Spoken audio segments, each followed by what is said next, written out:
Orwell, 2 plus 2 égale 5. Dans ce documentaire actuellement en salle, Raoul Peck nous immerge dans les derniers segments de l'existence du penseur britannique George Orwell, mort en 1950. Or, depuis quelques années, les analyses, les concepts orwelliens ont la cote, la novlangue, Big Brother, la décence commune, et sur ces prismes qui permettent de penser le rapport au réel, à l'information, à la vérité, à l'idéologie, au peuple, aux intellectuels, à la pensée même. Mais comment expliquer donc que ces références soient mobilisées par des camps politiques différents, parfois opposés? En effet, Orwell reste une icône du monde anarchiste et de gauche, adulé par certains marxistes libertaires, dans le même temps adoré par des souverainistes, par des groupes qui se définissent patriotes, d'autres même réactionnaires. Alors le travail d'Orwell, son œuvre, sont-ils de gauche ou de droite? Trois invités ce soir pour nous éclairer. Isabelle Jarry, bonsoir. Bonsoir. Vous êtes écrivaine, romancière, essayiste, enseignante à Sciences Po Paris en littérature et en écriture. Vous êtes l'autrice de l'ouvrage intitulé George Orwell, 100 ans d'anticipation, qui a paru chez Stock en 2003, et un ouvrage plus récent, j'en donne le titre, Ma vie avec George Orwell, c'est chez Gallimard. Avec nous et à distance, Thierry Discepolo, bonsoir. Bonsoir. Vous êtes éditeur de George Orwell chez Agone. Je remercie ici Gare Lozère qui vous accueille. Et à nos côtés, à Paris, Kevin Boucaud-Victoire. Bonsoir. Bonsoir. Vous êtes rédacteur en chef de la rubrique Débat et idées au magazine Marianne, l'auteur du livre intitulé George Orwell, écrivain des gens ordinaires, qui a paru en 2018 aux éditions Première Partie.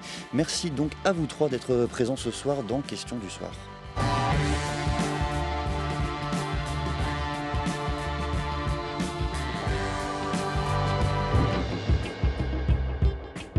Orwell appartient à cette cohorte incroyablement réduite au XXe siècle des esprits libres. Orwell, c'est quelqu'un qui défendait une idée, non pas parce qu'elle était politiquement correcte ou politiquement utile, à la manière de Sartre, disant « il ne faut pas dire la vérité sur Staline parce qu'on va désespérer Biancourt », au fond, s'inscrivant dans la tradition d'Antonio Gramsci, le fondateur du Parti communiste italien, qui disait « seule la vérité est révolutionnaire », Orwell n'avait jamais peur de dire ce qu'il pensait. Et si ce qu'il pensait se retrouvait chez un auteur de droite, pour lui, c'était un problème secondaire. Et pourquoi il a été désespéré? Parce que l'intellectuel de gauche, et Orwell disait « ça me rend malade », c'est toujours celui qui dit « si la vérité fait le jeu de l'adversaire, alors il ne faut pas la dire et au besoin il faut mentir ». Est-ce que vous êtes d'accord, Isabelle Jarry, avec ces propos tenus par le philosophe Jean-Claude Michéa sur l'antenne de France Inter en 2013? Cette idée selon laquelle, au fond, ce qui compte d'abord et avant tout pour Orwell, c'est moins de s'inscrire dans un camp politique que de tenter de s'approcher, de chercher la vérité. Et à partir de là, c'est peut-être pour cela qu'il plaît à des gens de gauche comme de droite.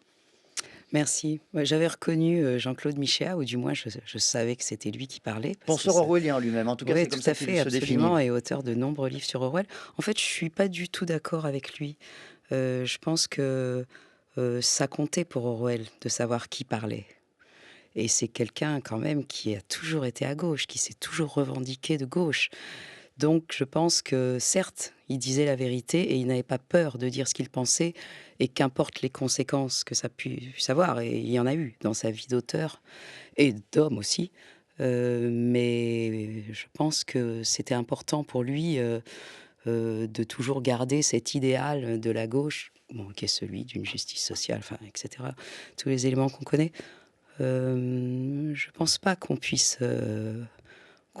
aussi facilement simplifier ses positions. Kevin Boucaud-Victoire, l'importance pour Orwell de s'inscrire dans un camp, alors elle est primordiale ou secondaire?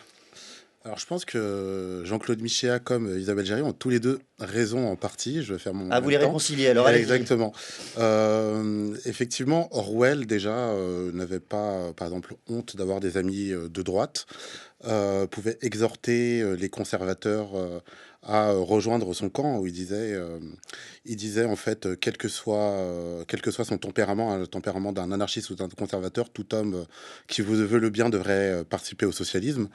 C'est aussi quelqu'un qui dénonçait déjà l'expression faire le jeu. Il y a un texte dans lequel il dit qu'il y a une expression à la mode à son époque, c'est faire le jeu. Dès qu'on va dire une vérité qui dérange, on nous accuse de faire le jeu d'un adversaire politique. Aujourd'hui, on Donc, nous dit par exemple faire le jeu de l'extrême droite pour exactement, expliquer qu'on ferait c'est grossir ça. les rangs de l'extrême Voilà, droite à travers notre discours exactement. politique. Ouais, c'est Donc ça. là-dessus, Jean-Claude Michéa a raison.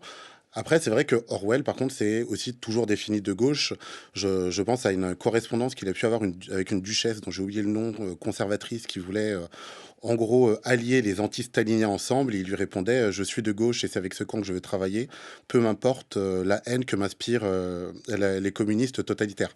Donc, c'est vrai qu'Orwell s'est quand même toujours inscrit dans une volonté d'être de gauche. Par contre, il a aussi énormément pu critiquer son camp.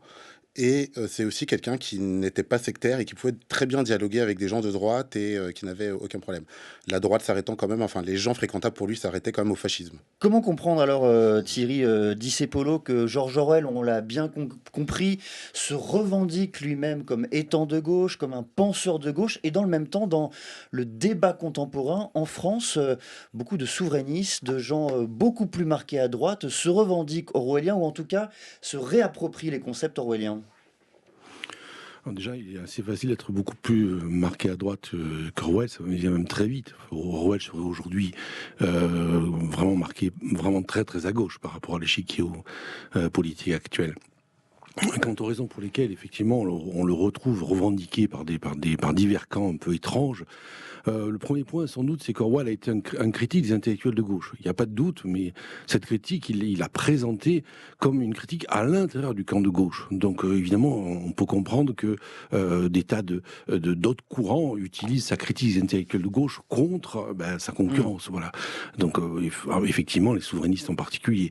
Le fait est qu'il a aussi développé une forme de patriotisme. Donc, dans une patriotisme qui, comme vous l'avez précisé en introduction, se différenciait complètement du nationalisme.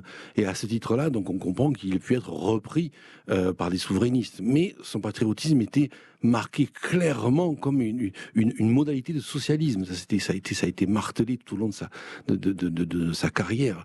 Donc, en ce sens-là, chaque fois qu'on tire Orwell à droite, en fait, on est obligé d'introduire des contresens. Sinon, ça fonctionne pas. Je voudrais qu'on s'arrête sur un concept en particulier, un concept qui cristallise peut-être ces scissions, ces partitions. Je veux parler de la décence commune, la common decency en bon anglais. Isabelle Jarry, pour commencer, peut-être expliquez-nous quelques éléments de définition. C'est quoi la décence commune pour George Orwell ? Pour George Orwell, la décence commune, c'est cette espèce de sens commun, de bon sens. C'est très difficile de traduire en français exactement ce qu'est la common decency. Donc, qu'on peut trouver chez les classes populaires. En fait, c'est un peu l'idée, c'est que les classes populaires détiennent une sorte de sens. De bon sens ? Plus que du bon sens. Il y a une idée de morale, il y a une idée de sens moral aussi. Et que parmi elles, c'est là qu'on trouve une forme de vérité, de réalisme à la fois éclairé. Et c'est là où finalement, moi je sais que beaucoup de penseurs d'Orwell, beaucoup d'exégètes d'Orwell mettent ce concept en avant. Je trouve que là où il est difficile parfois à tirer indéfiniment, c'est que ce bon sens, c'est aussi une formule que énormément de politiques utilisent, de tous bords. Et on ne peut pas toujours en appeler au bon sens du peuple. C'est un concept extrêmement vague. Et je pense que tous les marxistes, et Orwell en était un, savent que, bien sûr, le prolétariat peut prendre le pouvoir, mais encore faut-il qu'il soit éduqué pour cela et qu'il prenne conscience de sa condition. Donc, le bon sens inné de l'être humain, et en particulier de l'ouvrier, est un... Des gens ordinaires, en l'occurrence. Des gens ordinaires. Du bas peuple, même. Voilà, me paraît pas toujours pertinent. C'est un concept effectivement qui cristallise, qui rassemble énormément de choses différentes. La décence commune, c'est à la fois un rapport, vous l'avez dit, à la justice, à la morale. C'est également un rapport peut-être à l'honnêteté, à la générosité, à l'entraide entre personnes ordinaires. Comment expliquer, Kevin Boucault-Victoire, que ce concept forgé par Orwell dans un rapport, on y reviendra, de proximité avec les gens du peuple, soit aujourd'hui un concept brandi par une partie de la droite française? Alors, déjà, il faut comprendre que si le concept de common decency fait l'objet de contresens, c'est aussi parce que Orwell lui-même ne l'a jamais vraiment défini. Il l'écrit dans plusieurs livres. Ça complique les choses, en voilà. effet. Dans le Quai de Wigan, en fait, le terme apparaît souvent sous sa plume, mais il ne le définit jamais. Il parle souvent donc de la common decency, des gens ordinaires ou des hommes moyens, etc. En réalité, ce sont surtout deux Orwelliens français qui l'ont conceptualisé. Jean-Claude Michéa, que nous avons entendu tout à l'heure et qui en donne une définition quasiment dans chacun de ses essais, et Bruce Begou, qui a écrit tout un livre qui s'appelle De la décence ordinaire. Derrière ce concept, il y a effectivement, alors pas totalement l'idée que c'est inné. Et Jean-Claude Michéa, par exemple, il rattache la common decency aux travaux faits par Marcel Mauss, et puis donc un anthropologue français qui a travaillé sur la question du don et du don contre don. Et donc pour lui, s'il y a une forme de morale commune, c'est d'abord parce que les gens, en fait, c'est à cause d'une entraide dont sont obligés de faire preuve les classes populaires. Face à l'adversité. Comme Michéa dit, il dit, voilà, c'est des gens qui gagnent en général moins de 2000 euros par mois pour s'en sortir dans la société actuelle, en fait, doivent faire preuve à certains moments de certaines entraides. C'est-à-dire que si j'ai besoin de faire des travaux et que je n'ai pas de marteau et que je vais en emprunter à mon voisin, il me le prêtera, il me le fera pas payer, et en retour, je ferai autre chose. Et donc, c'est d'abord là-dessus. C'est pas tant l'idée que les classes populaires auraient toujours raison. Orwell dit lui-même que jeune, il a pu penser que l'oppressé avait toujours raison et l'oppresseur toujours tort, et qu'en grandissant, il a compris que c'était faux. Il y a quand même, Thierry Discepolo, dans ce concept de décence commune, de décence ordinaire, j'allais dire un émerveillement aussi de la part de ce que sont capables de faire et de mener les classes populaires. Est-ce que c'était le cas? Est-ce qu'il y a dans Orwell, dans sa pensée également, une admiration des couches populaires de la société britannique ou française, d'ailleurs, peu importe? Déjà, je dois revenir un petit peu en arrière. On n'a pas exactement, disons, tous trois la même vision de la common decency, qu'on traduit par aussi, on peut traduire aussi, vous l'avez pas utilisé, honnêteté commune.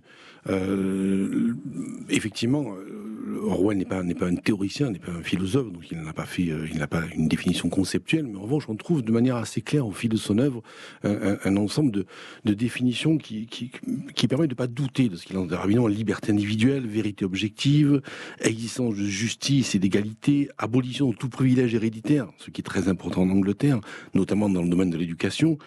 En fait, effectivement, ce sont des dispositions qu'on prête en général aux ouvriers, mais pas seulement. C'est même Orwell, et c'est comme ça qu'il a été critiqué, notamment par une partie de la gauche. Ce sont des valeurs bourgeoises en Angleterre, en quelque sorte de classe moyenne.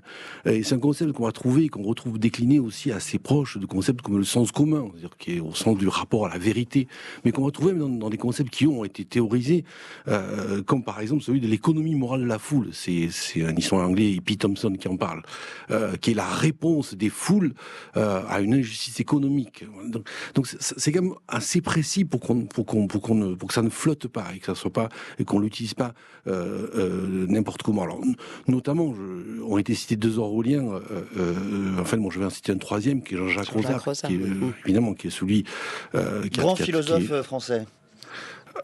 Oui, et qui a été, on va dire, celui qui a accompagné les 20 ans d'édition d'Orwell chez Agon, aussi bien les écrits politiques, aussi bien Maggie's, aussi bien toute la correspondance d'Orwell, des ouvrages sur Orwell, d'un philosophe américain, et y compris qui est la référence de notre édition de 1984, d'accord. Et pour lui, c'est assez clair que ce concept, à la fois, il est ancré dans les classes populaires, mais Orwell, il est défini plutôt comme une forme d'héritage, un héritage qui commence avec le christianisme et qui se réaffirme avec la Révolution française. Donc c'est assez précis quand même. C'est assez précis, Isabelle Jarry, et dans le même temps, c'est un concept que l'on peut aborder sous un angle conservateur. La common decency, c'est aussi un rapport au passé, aux valeurs collectives, aux valeurs ancrées dans une société. En fait, il y a deux choses. D'une part, je reprends ce que disait Kevin Boucault-Victoire. C'est vrai que la common decency, c'est aussi une forme d'humanisme. En fait, le glissement que moi je dénonce un peu, c'est que ça devient une valeur politique. Or, ça, je pense que chez Orwell, quand il parle de cette common decency, il ne parle pas sur le plan politique. Il parle sur, en effet, ce nécessaire humanisme des classes défavorisées parce qu'elles n'ont pas le choix. Mais on a vu aussi, et l'histoire du XXe siècle regorge d'exemples où les classes populaires ont se sont embarqués dans des mouvements qui n'avaient rien de solidaire et de fraternel. Hein. Donc, j'ai pas besoin, je pense, de rappeler les épisodes sombres des années 36 à 45. C'était des gens du peuple. Donc, alors, certes, l'Angleterre, c'est particulier.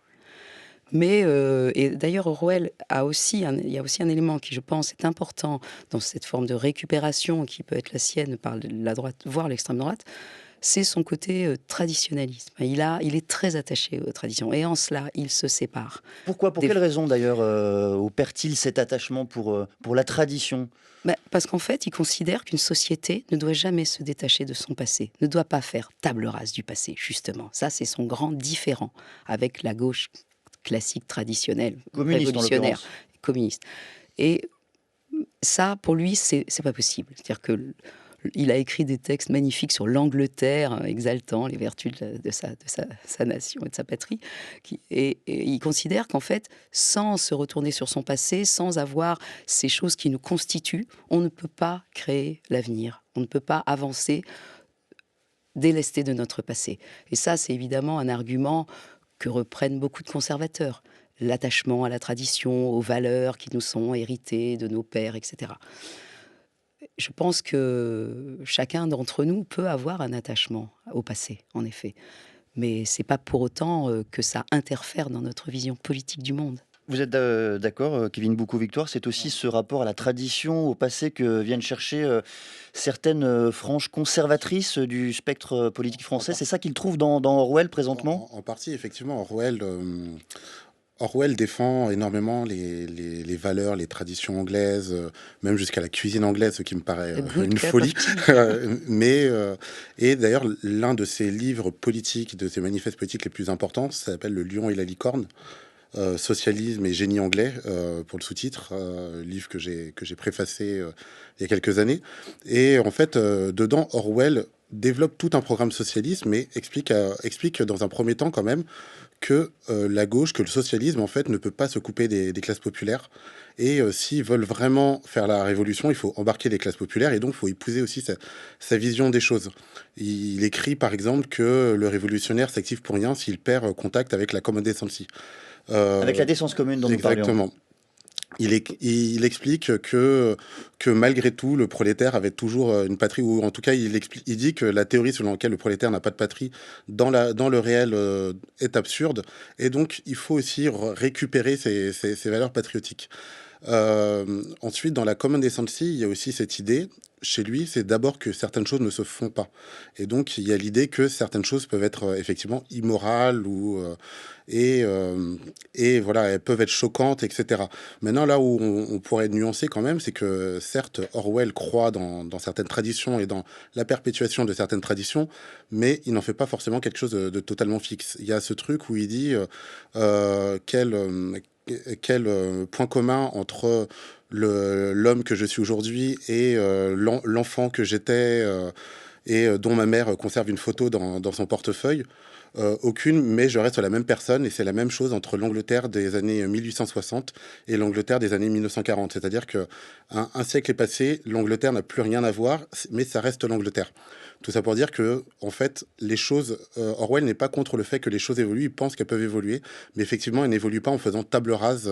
Il y a une sorte d'évolution, je ne vais pas dire naturelle, mais une évolution normale qui se fait. Kevin Discepolo, en miroir justement de l'inclination qu'a Orwell pour les classes populaires, les classes laborieuses, les classes modestes, les gens ordinaires, est-ce qu'il n'y a pas aussi une forme de défiance envers certains pans de l'élite britannique, de l'élite en général d'ailleurs? Je pense notamment à une frange en particulier, les intellectuels. Quel est le rapport d'Orwell aux intellectuels et qu'est-ce qu'une partie de la classe politique contemporaine vient justement chercher dans cette défiance? C'est aussi une ressource pour une partie de la gauche et de la droite contemporaine. Alors, tout à fait, juste un petit point de retour sur la manière dont vous avez établi un dialogue sur tradition, conservatisme, comme une valeur éminemment de droite. En fait, tout dépend de comment on prend l'usage de ces mots. Mais une partie de l'écologie est conservatrice, au sens le plus strict du terme, c'est-à-dire conservateur au sens où on n'a pas envie de ce que le capitalisme est en train de faire au monde. Et c'est un des sens qui est celui qu'Orwell utilise et qui en fait une référence majeure pour certains de ses courants. C'est un point à préciser. Effectivement, donc aujourd'hui, probablement, ce qui est la chose qui est le moins pardonnée par une partie de la gauche et une partie des intellectuels de gauche, c'est la critique que Orwell a fait de ce qu'il appellerait cette engeance. D'accord, c'est pas de l'anti-intellectualisme du tout. C'est la critique des intellectuels de parti. Voilà, il a fourni énormément de matière à ceux qui aujourd'hui, à droite, ont envie de critiquer les mauvaises manières de leurs concurrents de gauche, de leurs équivalents, de leurs alter-ego de gauche. Mais encore une fois, comme je l'ai dit au début, tout ça se passe à l'intérieur du camp socialiste, à l'intérieur du camp de gauche, à l'intérieur du camp anti-capitaliste et anti-impérialiste. Donc cette récupération, elle est un petit peu étrange, parce que si ces gens-là lisaient vraiment Orwell, ils y verraient plutôt une leçon, on va dire, de morale adressée à tous les intellectuels, et notamment, comme l'a rappelé tout à l'heure Kevin Bocou-Victoire, tout le fait qu'il est impossible pour Orwell de mener un projet socialiste en se coupant des valeurs de l'honnêteté commune des classes populaires et des classes travailleuses. Il y a une autre leçon de morale, Isabelle Jarry, que Orwell adresse aux intellectuels de parti, justement. C'est peut-être l'idée selon laquelle beaucoup d'entre eux sacrifient la vérité historique contre, justement, des partis pris politiques, idéologiques qui s'éloignent et du réel et de la réalité. Oui, en fait, ce qui est compliqué quand on parle d'Orwell, c'est qu'on ne parle que de ces 2 livres les plus lus.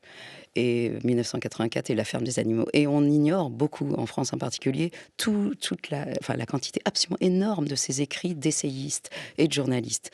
Et c'est vrai qu'il faut aussi... Et ce qui est très intéressant et qui rend peut-être ces livres difficiles à lire, c'est qu'on est dans un contexte. On est dans un contexte des années 30, des années 40, et on est dans un contexte britannique.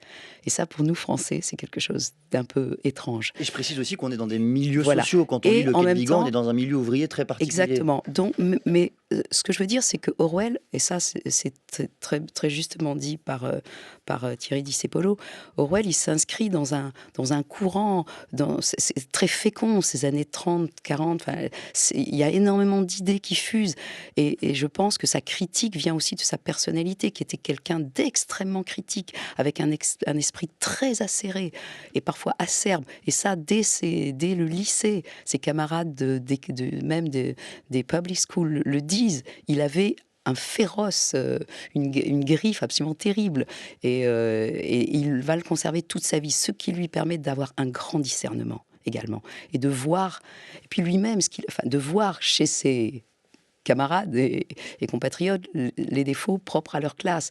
Bien sûr, les gens éduqués, souvent, sont issus de la classe bourgeoise, souvent, et à plus forte raison dans les années 30. Mais ce que reproche aussi à ses camarades Orwell, c'est ce qu'il n'a pas fait lui-même, à savoir ne pas chercher à s'élever vers le haut des classes sociales, mais redescendre vers le bas. Et quand il va traîner avec les clochards à Londres, qu'il monte à Wigan chez les mineurs, c'est ça qu'il fait, c'est-à-dire revenir à la base de la société, qui est le peuple. Et ça, il le fait ce que je trouve assez fascinant chez lui, c'est qu'il peut critiquer, parce qu'il a fait ce chemin. Vous êtes d'accord, Kevin Bocou-Victoire, c'est aussi Orwell, c'est aussi un chemin. Il faut rappeler qu'il vient d'un milieu relativement bourgeois, issu du monde colonial britannique, et que il fait ce chemin d'une manière volontaire, effectivement, presque comme les établis un peu plus tard, c'est-à-dire d'aller se connecter à un autre réel, qui est le réel populaire, modeste et britannique. Orwell, c'est quelqu'un qui vient en fait du bas des classes moyennes supérieures, comme il le dit lui-même. C'est précis. C'est quelqu'un qui a été qui vient effectivement du monde colonial, qui est né en Inde. Ses parents étaient fonctionnaires. Il fait ensuite la plus grande public school anglaise, Saint-Cyprien, où tout le monde est riche et il est le plus pauvre. Il est même le seul boursier de l'école. C'est pour ça que je précisais qu'il vient du bas de cette élite. Et ensuite, il va à Eton, qui est le lycée, le plus grand lycée anglais, où où notamment un de ses homonymes, presque homonyme, a fait ses études, Tony Blair. Orwell s'appelle en réalité Eric Arthur Blair. Et voilà, c'est vraiment l'école de l'élite. Et Orwell vient de cette élite. Ensuite, après une fois le bac en poche, il ne continue pas ses études. il va en Birmanie servir l'empire colonial et il en ressort totalement dégoûté. Et ensuite, effectivement, Parce qu'il voit justement il voit cette violence coloniale et voilà, ça s'exercer sur les Birmans et c'est quelque chose qui le dégoûte profondément. Ça le dégoûte du milieu social duquel il vient. Il revient en Angleterre, il connaît les basses classes anglaises, en France aussi. Il raconte tout ça dans La Dèche à Paris et à Londres. Et puis il y a les mineurs de Wigan, d'ailleurs, un reportage qu'il voulait pas faire au départ. Et c'est une commande. Voilà, c'est une commande et c'est parce qu'il n'a pas d'argent et l'avaloir est assez élevé qu'il le fait. Et en fait, il subit une forme de conversion presque religieuse à ce moment-là, une sorte de conversion au socialisme. Et en fait, si Orwell est aussi acerbe avec cette classe, c'est parce que lui, il en vient. Et comme il le dit, jeune, il s'est toujours senti de gauche, mais il se rendait compte que l'homme de gauche qu'il était ne pouvait pas rester 5 minutes avec un prolétaire. Il se serait moqué de son accent, de son odeur, etc. Et il a compris en fait que lui et ses camarades étaient des gens de gauche qui méprisaient profondément en fait ces classes qu'il ne connaissait pas. Et donc, toute sa critique des élites et des intellectuels, lui-même étant un intellectuel en réalité, en fait, c'est une critique contre ses congénères, contre le Orwell qu'il était lui-même jeune. Mais effectivement, il faut pas se tromper, comme il l'écrit en 46 dans un texte qui s'appelle Pourquoi j'écris. Il écrit tout ce que j'ai écrit dans les moindres lignes ont été écrits directement ou indirectement contre le totalitarisme, et pour le socialisme démocratique au sens où je l'entends. Il faut jamais couper la critique du totalitarisme d'Orwell avec sa défense du socialisme démocratique. Thierry Discepolo, est-ce que, au fond également, le rapport ambivalent que Orwell entretient avec les intellectuels ou les intellectuels de parti, c'est aussi une méfiance qui l'anime peut-être à l'égard de l'abstraction en général? On le sent bien dans ces échanges. Orwell est d'abord et avant tout un intellectuel, certes, mais un intellectuel ancré dans une réalité sociale, dans un contexte historique. Et ces intellectuels qui ont peut-être tendance à verser un peu trop souvent dans des formes d'abstraction qui les éloignent de ce réel que lui tente de découvrir. C'est peut-être aussi cela qui l'inquiète. Effectivement, il serait peut-être même défini lui-même comme un intellectuel ordinaire, pour reprendre son vocabulaire, à l'inverse des intellectuels de parti ou des intellectuels totalitaires. C'est-à-dire, c'est presque la ligne de clivage, effectivement, qui le meut. Mais l'autre axe, peut-être, qui est une manière de répondre à votre question, c'est rappeler comment, dans son maître roman 1984, Orwell va créer un binôme, on va dire l'homme ordinaire qui est Winston, qui est ce fonctionnaire de parti dont le travail c'est d'effacer et de réécrire en permanence le passé, et puis le O'Brien qui est le philosophe et dirigeant politique du parti. C'est important d'ajouter les deux, qui ont lui un théoricien, qui est un vrai théoricien, et un philosophe américain qu'on a édité qui s'appelle James Conant a fait un parallèle entre cette figure de l'intellectuel de parti et philosophe, et puis le philosophe postmoderne, aujourd'hui qu'on connaît, celui qui doute de l'existence de la réalité, celui qui ramène tout à des rapports de force, qui conçoit la vérité comme le produit d'un rapport de force. Et là, on a vraiment l'anti-modèle d'Orwell, cet intellectuel théorique, effectivement, qui a oublié le monde dans lequel il vit et qui surtout va essayer de s'imposer à son interlocuteur qui est Winston, en lui faisant perdre ses liens avec la réalité, ses liens avec une vision de la réalité, sa capacité à dire le vrai. Et le vrai, c'est à la fois, bon, comme la formule maintenant connue, c'est dire 2 et 2 font 4, mais c'est aussi rappeler que les pierres sont dures, ce rapport concret au monde dans lequel on vit, qui est aussi une partie du sens commun et de la common decency. Un extrait du film Orwell 2 + 2 = 5, signé Raoul Peck. C'est un film documentaire qui est en salle actuellement, depuis avant-hier plus précisément. Je suis allé en Birmanie, dans la police impériale des Indes. Dans un avant-poste de l'Empire, tel que la Birmanie, la question de la classe sociale semblait au premier abord avoir été écartée. La plupart des Blancs en Birmanie n'étaient pas de ceux qu'on appellerait gentlemen en Angleterre. Mais ils étaient blancs, contrairement aux membres de l'autre classe inférieure, celle des indigènes. Tant qu'on respire l'air libre d'Angleterre, ce genre de choses n'est pas totalement compréhensible. Pour détester l'impérialisme, il faut en faire partie. Il est impossible de faire partie d'un tel système sans le reconnaître pour ce qu'il est, une tyrannie injustifiable. Même l'anglo-indien le plus endurci s'en rend compte. Chaque visage indigène croisé dans la rue lui fait prendre conscience de sa monstrueuse intrusion. Isabelle Jarry, le lien entre Orwell et l'impérialisme, ce qu'il décrit là dans l'expérience birmane qu'il a vécue durant plusieurs années, quel est-il? Comment justement construit-il une opposition théorique à l'armature que représente l'impérialisme? En fait, d'abord, je pense que cette prise de conscience d'Orwell, elle commence en Birmanie. Alors, il y a cette histoire de sentiment des classes sociales qui vient très jeune, hein, parce que sa famille est un petit peu déclassée, en fait. Ils ont été riches, mais ils ne le sont plus. Et ça, il le ressent très fort. Puis, il y a l'expérience birmane. Et là, il prend vraiment conscience de ce que c'est que l'Empire britannique et de la domination terrible des Blancs sur tous les autres. Là-dessus, il rentre en Angleterre et en France, et il va être envoyé, il écrit 2-3 romans, ses mémoires de... Ça ne marche pas si bien au départ. Hein. Ça ne marche pas du tout, ça marche pas du tout. En revanche, son éditeur a tout à fait conscience que c'est un excellent écrivain du réel. Quand il écrit dans la Dèche à Paris et à Londres, ça se lit comme un roman, et tout est vrai. Et ça, c'est très très fort. Et il l'envoie à Wigan, dans le pays minier. Et là, c'est plus qu'une révélation. C'est une sorte de martelage d'une autre domination qui prend la forme de la domination capitaliste et qui fait écho à cette domination impérialiste. Et juste après, il part pour l'Espagne. Et bing, 3e round de domination franquiste. Et là, je pense que chez Orwell, il y a une sorte de mise en forme intellectuelle de cette forme d'oppression des uns par les autres. Et les trois combinés, en un espace de temps assez réduit, vont faire de lui un écrivain politique qu'il ne voulait pas être. Il ne voulait pas, il voulait écrire des romans dans son petit cottage avec des rosiers, etc. C'était ça, sa vie rêvée. Mais la nécessité et sa profonde honnêteté intellectuelle vont le pousser à devenir un écrivain politique. Je voudrais qu'on creuse un concept que vous avez abordé un peu plus tôt, Kevin Boucaud-Victoire, celui de patrie, de patriotisme, qui est là aussi peut-être une relation ambiguë que beaucoup de nos contemporains tissent avec l'œuvre de George Orwell. Alors, comment lui-même abordait cette question de la patrie? Comment le différenciait-il par ailleurs du concept de nation? Alors, pas du concept de nation, mais de nationalisme. De nationalisme. Surtout. Alors, pour lui, effectivement, la patrie, le patriotisme était quelque chose plutôt de défensif. C'était un attachement à certaines idées, à certaines traditions, À des modes de vie également. À des modes de vie. Il dit même à l'idée qu'en fait, quelque part, son pays est supérieur aux autres.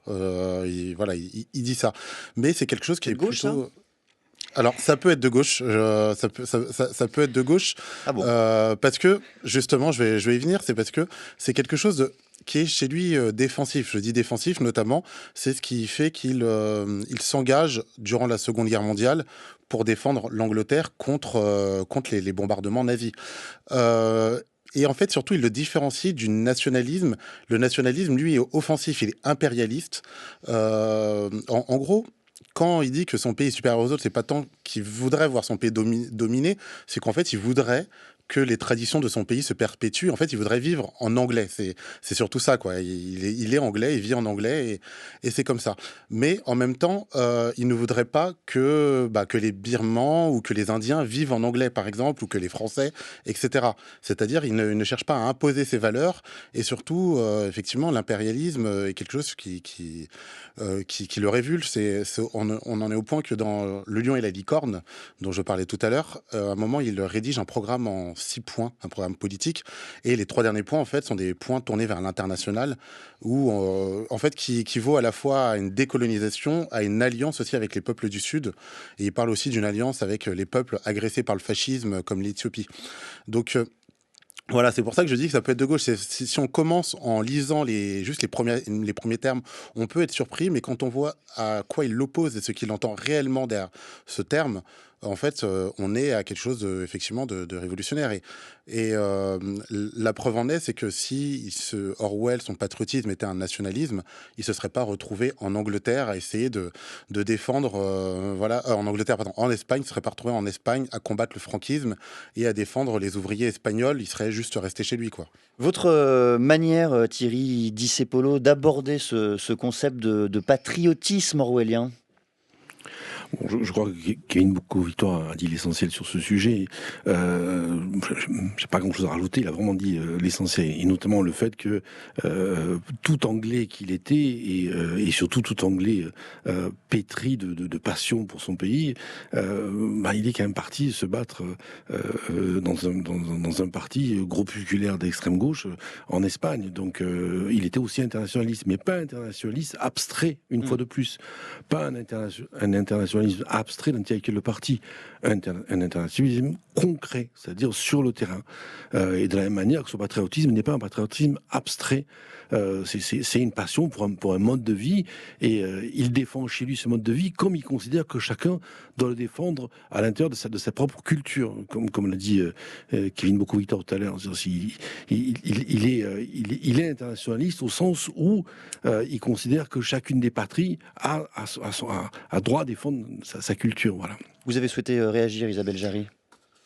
Oui, en fait, ça, c'est vrai, je suis d'accord avec ce qui vient d'être dit.